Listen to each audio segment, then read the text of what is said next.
Assalamualaikum warahmatullahi wabarakatuh. Sahabat sejuta kisah, semoga saja kabar Anda di hari ini masih selalu dalam lindungan Allah Subhanahu wa Ta'ala. Jumpa kembali bersama kami, channel yang selalu menghadirkan kisah-kisah nyata misteri yang menarik untuk Anda simak. Dan kesempatan kali ini kami sudah menyiapkan sebuah kisah nyata misteri yang berjudul Rumah Nomor 13. Cerita ini berawal dari keingintahuan sekelompok anak muda untuk menguak sejarah makhluk-makhluk yang tak kasat mata di suatu daerah yang memiliki cerita mistis. Singkat cerita, salah satu temanku tidak sengaja menemukan sebuah artikel kisah mistis di suatu daerah Bandung. Cerita itu konon kabarnya sampai memakan korban jiwa. Salah satu temanku mendapatkan informasi langsung dari warga setempat yang mengetahui kejadian tersebut. Warga tersebut menceritakan setiap kejadian demi kejadian yang beliau ketahui. Namun, kami kehilangan kontak dengan warga yang mengetahui cerita tersebut. Setelah itu, aku dan temanku membuat sebuah kelompok untuk menguak atau mencari kebenaran tentang kisah tersebut. Kami beranggotakan 11 orang. Di antaranya ada 2 orang perempuan dan 9 orang laki-laki. Dan kebetulan salah satu dari anggota memiliki suatu kelebihan yang bisa melihat makhluk yang tak kasat mata. Awal cerita, aku dan teman-temanku termasuk orang-orang yang cukup tertarik akan sesuatu yang berbau mistis dan hal-hal di luar nalar. Mungkin karena kami memiliki pengalaman-pengalaman tersendiri yang berhubungan dengan mereka yang tak kasat mata. Itulah mungkin yang menjadikan kami dekat dan nyaman untuk bertukar cerita atau bertukar sudut pandang kami tentang mereka makhluk gaib. Singkat cerita, salah satu temanku yang bernama Nandar menceritakan sebuah cerita tentang rumah bernomor 13 di kota Bandung, daerah Cempaka Sari. Temanku menceritakan bahwa dia mendapatkan informasinya langsung dari seseorang yang memang tinggal di daerah tersebut. Beliau menceritakan bahwa di samping rumah tersebut ada sebuah pohon beringin yang cukup besar, dan sekarang areal rumah tersebut sudah dipagari agar tidak ada yang bisa masuk ataupun mendekat ke rumah tersebut. Beliau menceritakan sebuah cerita tentang seseorang yang pernah masuk ke rumah tersebut dan hilang selama 1 minggu, kemudian ditemukan dalam kondisi tak normal lagi, alias gila, banyak memar di sekujur tubuhnya. Beberapa hari setelahnya, orang tersebut ditemukan meninggal di rumahnya dengan kondisi mata melotot dan lidah yang menjulur keluar. Menurut tetua setempat, penghuni di sana marah dan tidak terima saat orang tersebut masuk. Dia mempunyai niatan buruk dan merasa besar kepala karena merasa punya ilmu. Lalu dia pun dibawa ke kerajaan gaib dan disiksa di sana hingga orang tersebut berhasil kabur.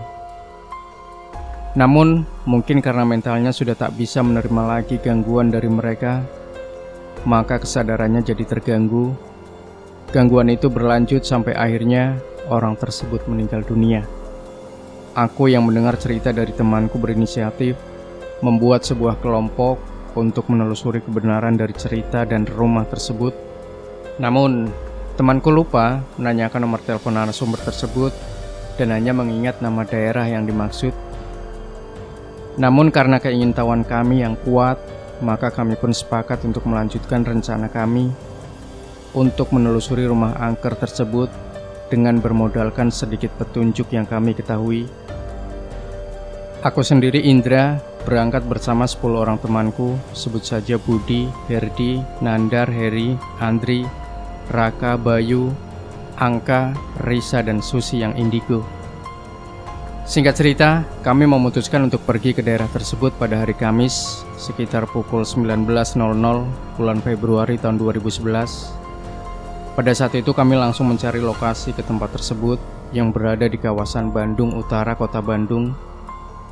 Sebagai penelusuran pertama kami untuk menguak kisah tersebut, di perjalanan kami terkendala karena turun hujan yang cukup deras hingga membuat kami pun berteduh agar tidak kebasahan. Tidak lama hujan pun mulai reda dan kami pun kembali melanjutkan perjalanan. Sekitar pukul 20:30 kami sampai di daerah Cempaka Sari. Kami pun berinisiatif untuk mencoba bertanya kepada beberapa warga yang kami lewati perihal rumah angker bernomor 13 tersebut. Namun mereka memiliki jawaban yang sama. Mereka mengatakan bahwa di daerah ini tidak ada rumah yang mempunyai nomor 13. Dikarenakan warga di daerah tersebut memiliki kepercayaan bahwa angka 13 itu bisa membawa siang. Karena tekad kami sudah kuat untuk tetap lanjut mencari rumah bernomor 13, kami mencoba mencari narasumber lainnya. Setelah cukup lama berkeliling, kami melihat ada seorang kakek-kakek yang memakai sarung sedang berjalan. Temanku Heri mencoba mendekati dan bertanya kepada orang tua tersebut. Namun, setelah berkali-kali Heri memanggil orang tua tersebut tidak menjawab. Orang tua itu hanya berjalan, tidak menggubris panggilan dari Heri. Saat itu aku merasa ada sesuatu yang aneh. Segera melihat Susi yang dibilang bisa melihat makhluk gaib. Kulihat wajahnya seperti tahu sesuatu. Tak lama dia melihat ke arahku. Dia memberi isyarat untuk segera melanjutkan perjalanan. Aku pun memanggil kembali Heri yang menghampiri orang tua tersebut untuk segera melanjutkan perjalanan. Dia pun segera mendekat ke arah kami, namun dia terlihat kesal sekaligus takut. Mungkin kesal karena panggilannya tidak didengar, dan dia merasa takut karena melihat orang tua tersebut wajahnya pucat pasi, dengan ekspresi mukanya terlihat datar, tatapannya kosong, hanya lurus ke depan dan terasa dingin saat di dekatnya. Aku yang waktu itu mendengarkan, mencoba melihat orang tua tersebut sudah hilang. Padahal aku hanya memalingkan pandangan sesaat saja. Kami yang merasakan keanehan, kemudian bergegas untuk melanjutkan perjalanan kami. Namun, ketika kami akan melanjutkan perjalanan kami, dikejutkan dengan suara seperti seorang kakek-kakek. Dia mengatakan, "Pergi dari sini." Suaranya terdengar begitu keras dan seperti orang marah. Kami yang mendengar mencoba untuk mencari asal suara tersebut, namun tidak ada siapapun saat itu. Saat itu temanku yang memiliki kelebihan bisa melihat mereka terlihat begitu ketakutan dan panik. Dia bilang untuk sebaiknya pulang saja. Dia merasa akan terjadi sesuatu, katanya. Kami pun memutuskan untuk berdiskusi untuk menentukan rencana kami selanjutnya. Saat itu, Susi, Risa, dan Budi menyarankan kami untuk pulang karena merasakan firasat yang tidak baik. Namun, 7 orang lainnya tetap ingin melanjutkan penelusuran.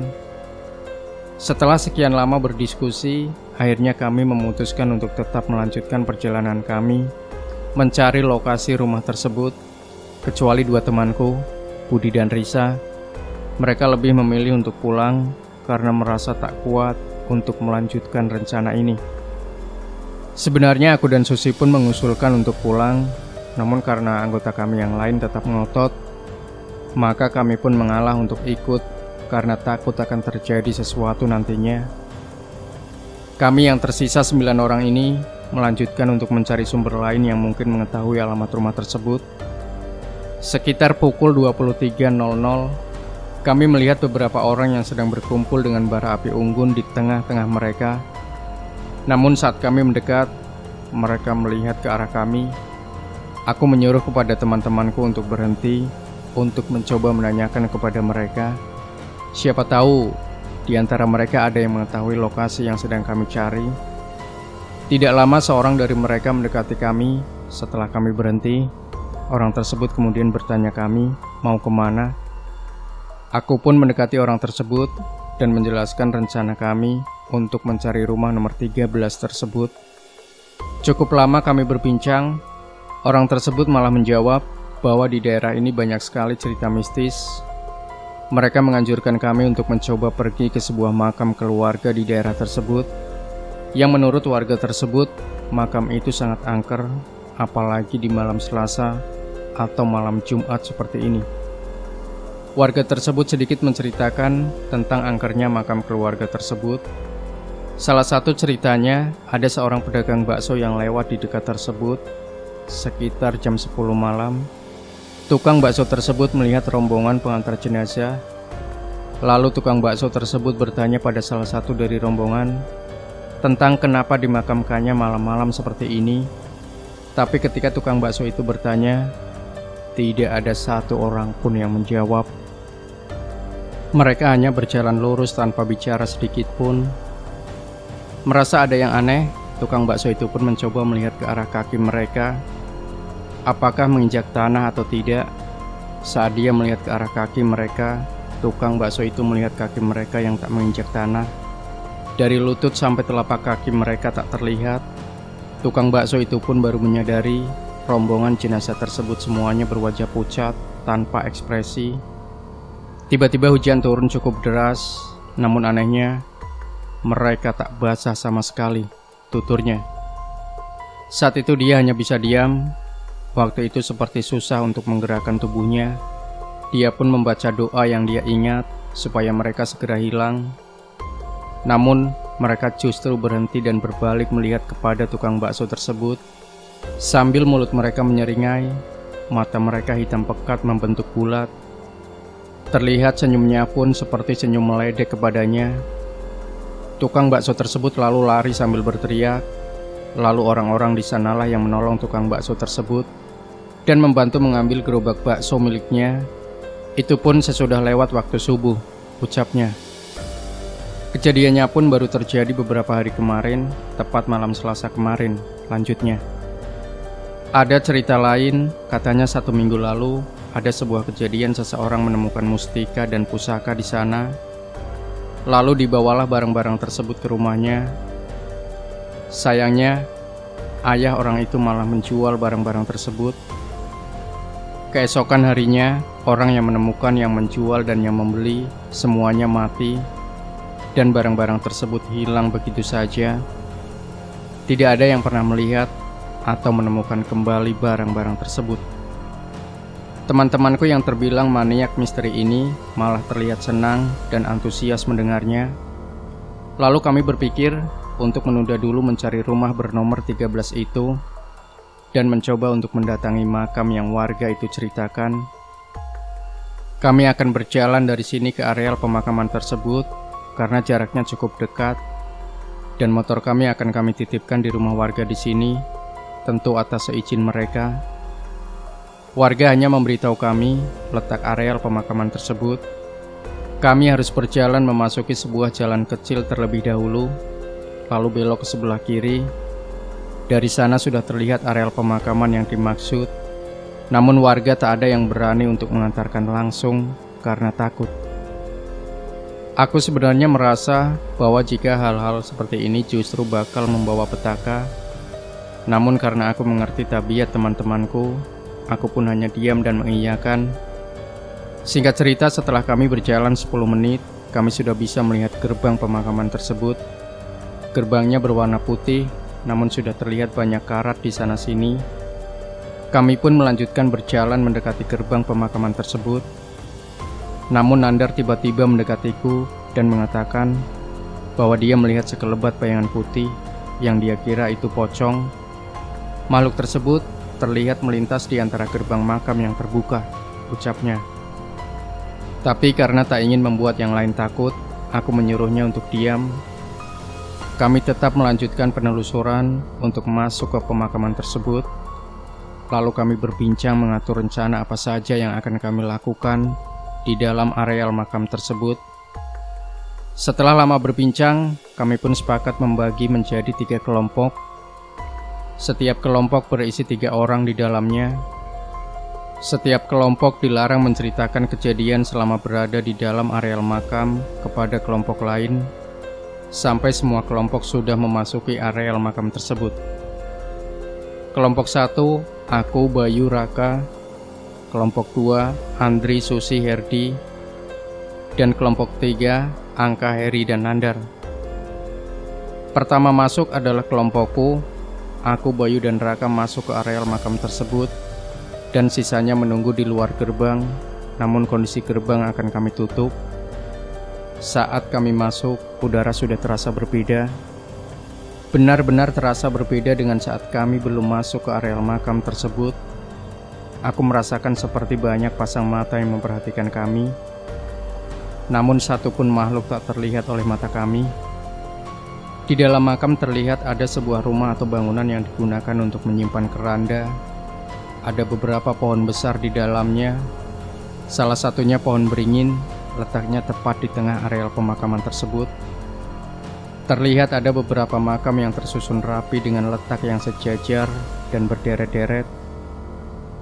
Beberapa menit berlalu, Bayu mengatakan bahwa dia melihat sinar warna biru di sudut makam. Aku dan Raka pun segera melihat sudut yang Bayu maksud, dan kami pun melihat sinar berwarna biru. Sinar itu terlihat seperti sorotan lampu, namun muncul dari tanah. Bayu yang penasaran mengajakku dan Raka untuk memastikan sinar apa yang waktu itu kami lihat. Kami pun berjalan mendekati sumber cahaya tersebut. Saat kami mendekat, ternyata ada sebuah makam yang dipagari dengan pagar besi sekelilingnya, dan satu-satunya makam yang letaknya terpisah. Saat mungkin hanya tinggal satu langkah lagi kami dengan sumber sinar biru tersebut, tiba-tiba suasana mendadak hening. Suara binatang malam yang sebelumnya mengiringi penelusuran kami mendadak berhenti. Bahkan angin pun seperti tidak mengembuskan nafasnya. Di sana aku merasakan sebuah ketakutan yang begitu besar. Aku menyuruh kepada Raka dan Bayu untuk kembali dan membereskan penelusuran kami. Namun, tiba-tiba terdengar suara "Bruh!" dari arah keranda. Keranda tersebut bergoyang-goyang seperti sedang diayun-ayunkan oleh seseorang. Kami yang melihat langsung berteriak dan berlari untuk keluar dari pemakaman tersebut. Bayu yang berada paling depan segera membuka pintu dengan sekuat tenaga. Aku dan Raka pun keluar menyusul Bayu. Sesampainya di luar, teman-temanku yang berada di luar menertawakan aku, Bayu, dan Raka. Nandar bilang, "Wah, kayaknya seru di dalam." Lalu mereka pun kembali tertawa. Sebenarnya Raka saat itu ingin memberitahu kejadian apa yang dialaminya di dalam. Namun saat Raka mulai berbicara, kelompok-kelompok lain hanya memberi isyarat kepada Raka untuk diam, karena kita sudah melakukan perjanjian untuk tidak menceritakan kejadian di dalam. Sebelum semua kelompok masuk ke dalam, lalu Raka pun terdiam. Sekarang giliran kelompok selanjutnya yang masuk, kataku. Kelompok 2 ada Andri, Herdi, dan Susi. Mereka pun masuk dan kututup gerbang makam. Cukup lama kami menunggu. Beberapa menit kemudian, tiba-tiba terdengar suara menggedor-gedor gerbang makam dari dalam. Aku pun segera membuka gerbang tersebut untuk memastikan keadaan teman-temanku yang berada di dalam, karena takut terjadi sesuatu saat itu. Namun, saat kubuka pintu, kulihat Susi yang muntah-muntah darah, lalu tergeletak pingsan setelah melihat kami. Kami yang melihat lalu mencoba membangunkan Susi untuk menanyakan apa yang terjadi. Namun karena Susi tidak juga bangun, aku pun menyuruh Raka dan Heri untuk membawa Susi ke tempat warga. Lalu, sisanya ke dalam makam untuk mencari keberadaan Andri dan Herdi. Setelah Raka dan Heri membawa Susi, aku pun ke dalam untuk mencari keberadaan Herdi dan Andri untuk memastikan keadaan mereka. Namun setelah ku cari di areal makam, mereka tidak kami temukan. Padahal sudah semua sudut pemakaman kami cari, namun mereka tidak terlihat sama sekali. Kami saat itu sudah mulai panik dan memutuskan untuk meminta bantuan warga untuk mencari mereka. Aku, Bayu, dan Heri pun memutuskan untuk segera menyusul teman-teman kami yang lain untuk menceritakan kejadian ini. Namun, ketika kami akan keluar gerbang, terdengar suara-suara orang meminta tolong, tetapi suaranya tidak begitu jelas. Dan kami yang mendengar yakin bahwa itu suara Herdi dan Andri. Kami pun mencoba mencari-cari lagi sekeliling pemakaman sambil mencari sumber-sumber suara tersebut. Namun anehnya, suara-suara itu seperti berpindah-pindah memutari kami, kadang di depan, kadang di belakang kami. Kami makin khawatir dengan keadaan Andri dan Herdi. Setelah beberapa lama kami mencari, akhirnya kami putuskan untuk menyusul teman-teman yang lebih dulu pergi. Singkat cerita, kami bertiga pun sampai di tempat para warga yang sebelumnya menyarankan kami untuk ke pemakaman tersebut. Aku melihat Susi sudah sadar pada saat itu, namun dia terlihat sedang menangis, dan sudah banyak warga yang mengelilinginya. Mereka semua terlihat panik. Aku, Bayu, dan Heri pun memberitahu bahwa kami tak menemukan keberadaan Andri dan Herdi di makam tadi. Tapi mereka sepertinya sudah mengetahui apa yang akan kami ucapkan. Tidak terlihat kepanikan lagi akan ucapan kami. Aku pun menanyakan kepada Susi apa yang sebenarnya terjadi. Susi pun mengatakan bahwa saat berada di dalam makam, dia sudah melihat banyak sekali makhluk yang sudah menunggu di dalam. Lalu dia meminta kepada Andri dan juga Herdi untuk kembali saja.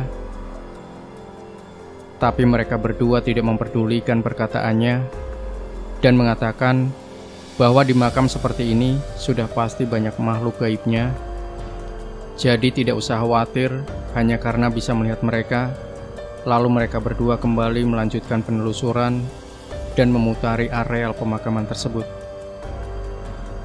Sampai terdengar perkataan mereka yang melihat ada sebuah rumah yang cukup mewah di sana. Andri dan Herdi pun bergegas mendekati rumah tersebut. Namun saat Susi akan berjalan menghampiri Andri dan Herdi, Susi merasa ada yang memanggil-manggil namanya. Susi pun berbalik dan melihat ada seorang anak kecil berdiri di dekat pintu gerbang seperti memberi isyarat untuk tidak melanjutkan langkahnya. Susi pun berbalik berniat untuk memberitahu Andri dan Herdi. Namun saat Susi berbalik, Andri dan Herdi tidak ada, lebih tepatnya sudah hilang. Beberapa kali Susi memanggil-manggil mereka, namun tidak ada juga yang menjawab. Susi pun mencoba melihat kembali anak kecil yang dia lihat sebelumnya, namun anak kecil itu juga sudah menghilang. Tidak lama Susi melihat ada seorang kakek tua berbaju hitam dan memakai ikat berwarna hitam. Di belakangnya ada beberapa makhluk yang mengikutinya. Kakek tua itu berjalan mendekati Susi. Namun tiba-tiba ada cahaya putih dan suara kakek Susi yang sudah meninggal untuk menyuruhnya segera pergi dari makam tersebut. Saat itu Susi menanyakan bagaimana dengan temannya. Tapi kakeknya menyuruh Susi untuk pergi terlebih dahulu dan meminta bantuan kepada orang lain untuk menyelamatkan Andri dan juga Herdi, dan akan ada waktu yang tepat untuk menyelamatkan mereka berdua. Susi pun lari ke arah pintu gerbang, namun pintu itu susah untuk dibuka. Lalu dia pun memukul-mukul gerbang itu sambil berteriak-teriak, berharap aku atau teman-teman yang lain mendengar dan membukakan pintu. Namun tiba-tiba dia merasa seperti ada yang memukul punggungnya dari belakang, dan dia pun tidak ingat lagi kejadian setelah itu, sampai dia merasa ditepuk-tepuk dan bangun sudah berada di tempat kami sekarang berkumpul. Susi bertanya kepada kami, apakah kami tidak mendengar suaranya yang berteriak dan meminta tolong, padahal dia berteriak sangat keras. Kami pun menjawab tidak mendengar, dan hanya mendengar suara pintu dipukul-pukul saja ketika di sana. Aku pun yang merasa aneh, kemudian menanyakan saat kelompokku masuk, apakah ada yang mendengar teriakan aku, Bayu, dan Raka juga, dan mereka menjawab tidak mendengar juga. Saat itu aku berpikir, ada apa sebenarnya ini? Gumamku dalam hati. Kemudian aku menyuruh Susi untuk segera tidur dan beristirahat saja di rumah warga, karena mereka menawarkan kepada kami untuk menginap saja di sana malam ini. Sedang aku bersama teman-teman yang lain dibantu beberapa warga akan mencoba mencari solusi masalah ini. Kami pun sepakat untuk membagi kelompok. Ada yang berjaga di rumah ini, ada juga yang membantu mencari lagi Andri dan Herdi di makam keluarga tersebut.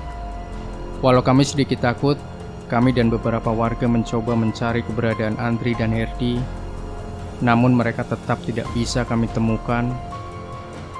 Merasa cukup lelah, kami pun kembali ke rumah warga untuk beristirahat terlebih dahulu.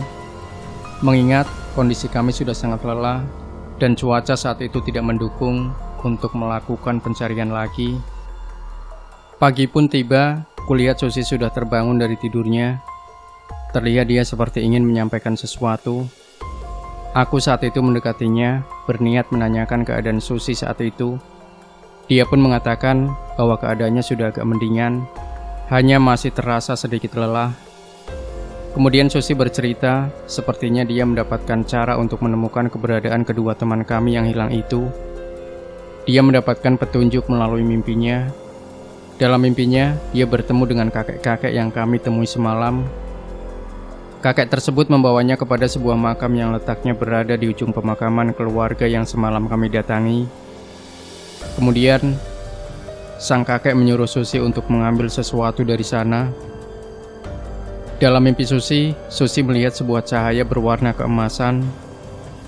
Kemudian setelah Susi mengambil benda itu, kakek tersebut menyuruh Susi untuk pergi ke sebuah tempat yang masih berada di daerah ini. Tepatnya akan dia beritahu saat Susi sudah mendapatkan apa yang harus dia temukan terlebih dahulu. Aku pun bercerita bahwa semalam sewaktu aku, Bayu, dan Raka memang sempat melihat sebuah makam di pemakaman keluarga tersebut. Persis di sudut areal pemakaman itu, namun terpisah sendiri, dan makam itu dipagari dengan besi. Kami saat itu hanya melihat sinar berwarna biru, bukan keemasan. Warga pun mengiyakan perkataanku dan memberitahu kami bahwa makam keluarga tersebut adalah makam keluarga besar sesepuh di sini, dan makam yang diberi pagar adalah makam sesepuh di sini. Namun memang karena banyak kejadian yang sering terjadi saat malam hari, maka makam tersebut jarang dilalui oleh mereka. Selang beberapa lama kami berbincang, kami pun memutuskan untuk segera kembali ke makam keluarga tersebut untuk memastikan perkataan dari Susi. Karena semakin cepat kami menemukan kedua teman kami, akan semakin baik pikirku, dan kami pun memutuskan untuk segera berangkat. Sedangkan Susi, kami suruh beristirahat terlebih dahulu, mengingat kondisinya yang belum benar-benar pulih. Dia ditemani Angka dan Heri. Sisanya akan ikut bersamaku, ditemani beberapa orang warga. Singkat cerita, kami sampai di areal pemakaman yang kami tuju. Namun, kami semua heran, makam yang semalam aku lihat ternyata tidak ada. Makam tersebut hilang beserta pagar besi yang mengelilinginya. Kami yang heran mencoba untuk mencari-cari dulu di sekitar areal tersebut. Namun tetap saja makam tersebut tidak dapat kami temukan. Kami pun memutuskan untuk kembali dan menanyakan kepada Susi. Sesampainya di tempat Susi berada, kami segera menemuinya. Namun Susi tiba-tiba mengatakan, percuma kalau hanya kami yang pergi tanpa membawanya. Makam itu tidak akan terlihat saat ini, karena dialah yang diberi amanah oleh kakek-kakek tersebut untuk mengambilnya. Dan kalaupun mereka menemukan makam tersebut, mereka tidak akan menemukan apa-apa.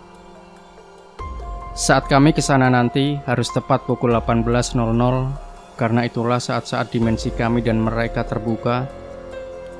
Aku pun menanyakan kenapa dia tahu kalau kami tidak menemukan makam tersebut. Susi menjawab bahwa kakek tersebut tadi datang kepadanya dan mengatakan hal itu. Dia lalu menyuruh Susi untuk beristirahat dahulu, karena malam ini akan menjadi malam yang panjang. Sore pun tiba, kami beserta Susi sudah bersiap untuk kembali ke pemakaman tersebut. Pukul 17.30, kami sudah bersiap di depan makam menunggu waktu yang tepat untuk masuk. Tak lama terdengar suara azan berkumandang. Selepas suara azan terdengar, suara seorang lelaki tua mengatakan, "Masuklah." Semua yang ada saat itu mendengarnya. Sebenarnya mungkin kami agak ketakutan. Namun karena rasa tanggung jawab, maka kami pun segera berjalan memasuki pemakaman tersebut. Saat kami semua sudah berada di dalam, tiba-tiba angin bertiup sangat kencang. Pohon-pohon di sana bergoyang-goyang tidak tentu arah. Langit yang tadinya masih cerah berubah menjadi gelap. Suasana benar-benar terasa mencekam. Namun tiba-tiba terdengar suara "Bruh!" dari arah sudut pemakaman tersebut. Tidak lama terpencar sinar berwarna kuning keemasan. Sinarnya begitu menyilaukan mata kami. Susi pun segera mendekati sumber cahaya tersebut, dan aku yang melihat segera mengikutinya, sedang yang lain tetap diam karena mungkin merasa takut. Saat aku dan Susi berjalan mendekat, seketika cahaya kuning tersebut seakan membesar dan mendekat ke arah kami. Aku dan Susi lalu menutup mata kami karena kilauan sinar tersebut. Namun terasa seperti ada guncangan besar saat itu. Kami pun membuka mata saat itu, namun kami tidak melihat keberadaan orang-orang yang bersama kami tadi. Hanya aku dan Susi saja saat itu. Suasana terasa berbeda saat itu, seperti ada kabut putih di sekitar kami. Tidak lama, terlihat sesosok kakek-kakek yang semalam kami temui. Dia berjalan mendekat kepada aku dan Susi dan menyuruh kami untuk menyentuh sumber cahaya kuning dari makam tersebut. Kami pun mengiyakan perkataan kakek itu. Saat aku dan Susi menyentuh sinar tersebut, tiba-tiba di tangan terasa panas dan tangan kami mengepal dengan sendirinya. Tiba-tiba di tangan kami terasa seperti menggenggam sesuatu, dan semakin lama terasa semakin panas di sana karena merasa tidak kuat. Kami pun hendak melepaskan genggaman kami, namun ditahan oleh tangan kakek tersebut. Dia menyuruh kami untuk menahannya sedikit lagi. Setelah beberapa saat, tiba-tiba sinar itu mengecil dan hilang, membentuk sesuatu yang sudah berada di tangan kami.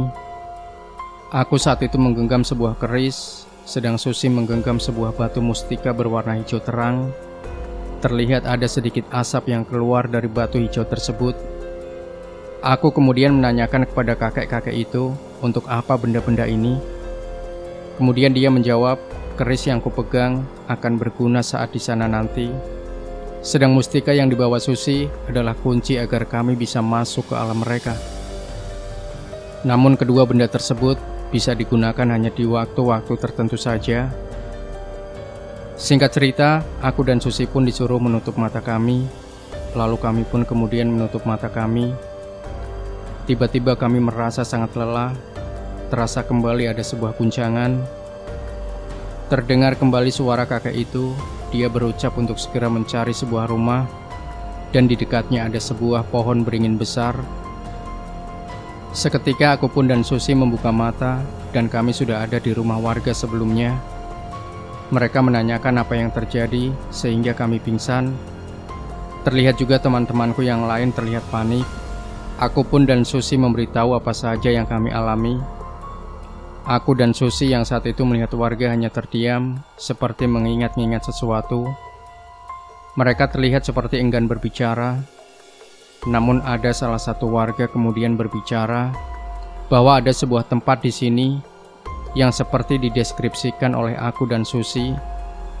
Letaknya tidak jauh dari areal pemakaman keluarga tersebut. Namun akses masuk ke sana sudah ditutup oleh warga di sini karena sering terjadi kejadian aneh di sana. Bahkan pernah ada yang hilang. Saat ditemukan dia sudah gila dan tidak lama meninggal dunia. Dulu tertua atau sesepuh di sini mungkin bisa membantu karena beliau memang punya kelebihan. Namun karena beliau sudah meninggal, tidak ada yang bisa berani lagi mendekati tempat tersebut. Saat itu, aku dan teman-temanku saling bertatapan. Dalam hati kami berbisik, apa rumah ini yang kami tuju sebenarnya? Lantas kami bertanya, apa rumah di sana bernomor 13? Saat itu aku dan teman-temanku saling bertatapan. Mereka pun mengiyakan. Mereka tidak memberitahu kami karena takut kejadian-kejadian seperti ini terjadi. Namun, karena beberapa alasan, mereka bersedia membantu. Apalagi mengingat makam yang memberi kami petunjuk ternyata adalah makam mendiang sesepuh di sana. Mereka yang tadinya tidak banyak berbicara merasa tergugah dengan kejadian yang aku dan Susi alami. Apalagi sampai kejadian hilang orang seperti ini takutnya berbuntut panjang. Mereka pun bersedia membantu kami sampai mereka dapat ditemukan. Setelah perbincangan yang cukup lama, aku dan teman-teman dibantu beberapa warga segera pergi ke tempat yang dimaksudkan, berharap masalah yang kami hadapi cepat selesai. Singkat cerita, kami sampai di tempat yang dimaksud. Saat itu aku lihat memang akses jalan yang masuk ke sana sudah ditutup. Para warga yang saat itu sampai harus merusak beberapa bagian pagar yang terbuat dari bahan-bahan seadanya. Setelah terasa cukup untuk kami masuk, kami pun bergegas masuk. Saat di dalam yang kulihat adalah sebuah tempat yang benar-benar seperti terbengkalai. Rumput-rumput yang terlihat tinggi, tingginya hampir sama dengan tinggi badanku. Terlihat ada pohon beringin besar dan tinggi, berdiri juga beberapa pohon di sekitarnya. Aku kemudian bertanya keberadaan rumah yang aku cari. Kemudian salah satu warga mengatakan bahwa kami harus masuk lebih dalam untuk menuju rumah yang dimaksud. Namun Susi kemudian mendekat kepadaku lalu mengatakan bahwa kita sepertinya sudah ditunggu mereka. Di sini bukan sekedar kerajaan gaib, namun kerajaan dedemit, lanjutnya. Kulihat dia sudah mulai ketakutan. Terlihat raut wajahnya yang mulai memucat dan dia terlihat berkeringat. Aku pun menggenggam tangannya, sekedar ingin mengurangi kekhawatirannya. Jujur, aku pun merasa takut. Namun ini semua harus kami selesaikan sebelum terlambat. Tiba-tiba dari saku celana Susi terlihat cahaya berwarna kuning, sama seperti warna cahaya yang kami lihat sewaktu di makam tadi. Aku pun menyuruh Susi untuk melihat apa yang ada di dalam saku celananya. Susi kemudian mengeluarkan batu mustika hijau pemberian kakek-kakek yang kami temui. Aku pun menyuruh Susi untuk terus memegang batu itu, karena mungkin bisa membantu kami saat itu. Kami semua pun terus berjalan menelusuri area rerumputan, sambil membuat jalan setapak dengan peralatan seadanya, sampai kami melihat sebuah rumah berlantai 2. Rumah itu cukup besar, di sampingnya ada sebuah pohon beringin yang sangat besar. Semua warga merasa heran, menurut mereka sudah tidak ada lagi rumah di sana, karena sudah sejak lama rumah ini rata dengan tanah. Rumah itu tiba-tiba roboh dengan sendirinya setelah kematian keluarga si pemilik rumah. Hanya saja ada satu anak perempuan mereka yang tidak pernah ditemukan sampai saat ini. Lalu tiba-tiba angin bertiup sangat kencang. Di sana kami tiba-tiba mendengar sebuah teriakan dari dalam rumah. Kami yang mengira itu teriakan 2 teman kami yang hilang. Kami semua di sana berinisiatif untuk mendekat. Namun tidak lama terdengar suara tawa yang sangat mengerikan. Pertama hanya satu suara tawa, namun tidak lama suara-suara lain terdengar, hingga suara itu terdengar seperti di sekeliling kami. Seketika di sekeliling kami banyak makhluk bermacam-macam rupa dan tidak terhitung jumlahnya. Yang paling membuat kami ngeri adalah wanita yang terlihat kurus. Dia berjalan-jalan, namun dalam posisi sedang kayang. Tubuhnya kurus kering, berlengan dan berkaki panjang. Dan 2 sosok tinggi besar setinggi pohon beringin. Mereka berdiri di kiri kanan pohon beringin, satu berwarna merah dan satu berwarna hijau, bertanduk di kiri kanan mereka. Kami saat itu benar-benar merasa ketakutan, hingga membuat beberapa warga lari. Ada juga yang diam di tempat saja, namun tidak bicara ataupun berkedip. Ada yang langsung berdoa dengan kencang. Namun tidak sedikit pun jumlah sosok-sosok penunggu di sana hilang atau berkurang. Saat itu tiba-tiba aku merasa di dadaku terasa panas. Tidak lama dari dalam dadaku keluar sinar dan keluar sebuah keris, lalu melayang-layang di depanku. Tidak lama, keris itu pun melayang-layang mengelilingi kami. Perlahan, sosok-sosok yang kami lihat itu pun berkurang, hingga tersisa 2 sosok di dekat pohon beringin. Susi yang hanya diam, tiba-tiba melemparkan batu hijau yang sedari tadi dia genggam. Namun tiba-tiba ada percikan kuning dan berubah menjadi sosok wanita berbaju hijau. Dia lalu bertarung dengan sosok penunggu pohon beringin tersebut. Singkat cerita, setelah kedua sosok tersebut hilang, sosok wanita berbaju hijau itu pun melayang mendekati Susi. Sosok itu berkata untuk segera memasuki rumah tersebut agar bisa membawa teman-teman kami yang tersesat di sana, dan kemudian dia menjadi batu hijau kembali. Setelah merasa semua sosok yang kami lihat semuanya hilang, Kami pun bergegas untuk masuk ke rumah tersebut. Kami semua pun segera masuk ke dalam dan mencari setiap sudut-sudut di dalam rumah tersebut. Hingga kami tiba di lantai paling atas. Di sana ada sebuah ruangan bersinar terang, seperti ada lampu di dalam ruangan tersebut. Padahal di sini tidak ada listrik. Sejak kami memasuki areal ini pun, kami hanya berbekal senter saja. Kami pun bergegas memastikan ada apa di sana. Saat kami sampai di sana, kulihat di dalam ruangan tersebut sudah banyak sekali makhluk yang sedang berkumpul. Dan kulihat di tengah-tengah mereka ada dua teman kami dengan kondisi yang sangat memprihatinkan. Mereka seperti habis dipukuli sekujur tubuhnya.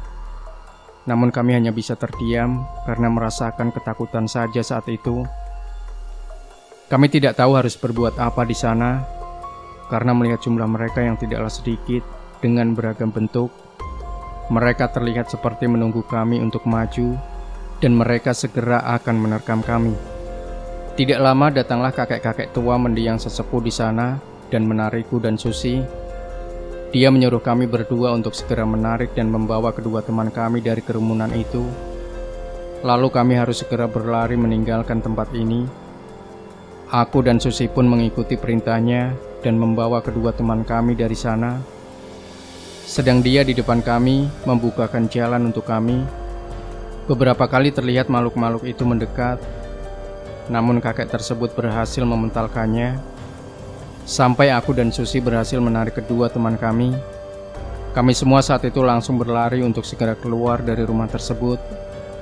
Hingga terdengar suara tawa yang menggelegar. Kami semua dibuat kaget setengah mati dengan tawanya. Lalu kakek tersebut menyuruh kami untuk segera berlari keluar dari rumah ini dan jangan pernah menoleh ke belakang apapun yang terjadi. Kami sempat melihat ke arah kakek tersebut dan bermaksud untuk menanyakan bagaimana nanti dengan dirinya, karena kulihat banyak sekali makhluk hendak mendekatinya. Namun kakek tersebut hanya mengatakan, larilah dan jangan sesekali menengok ke belakang apapun yang terjadi, dan tidak usah mengkhawatirkannya. Pergilah, lanjutnya. Mendengar ucapannya, maka aku dan teman-teman dan juga para warga langsung berlari untuk keluar dari rumah tersebut. Selama kami berlari, banyak sekali suara-suara yang memanggil. Ada yang menangis, ada yang tertawa, dan banyak suara-suara aneh lainnya. Beragam makhluk pun beberapa kali mengagetkan kami. Salah satunya sebuah kepala melayang-layang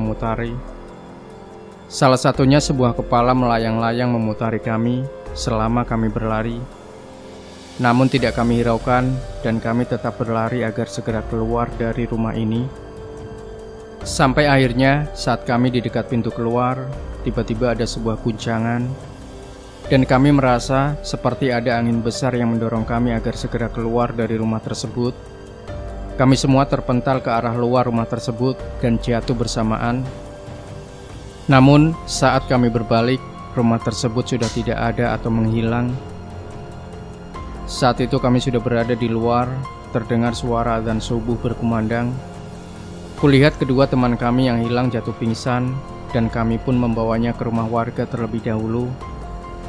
Namun setelah lama tidak ada perubahan, kami pun membawa mereka ke rumah sakit.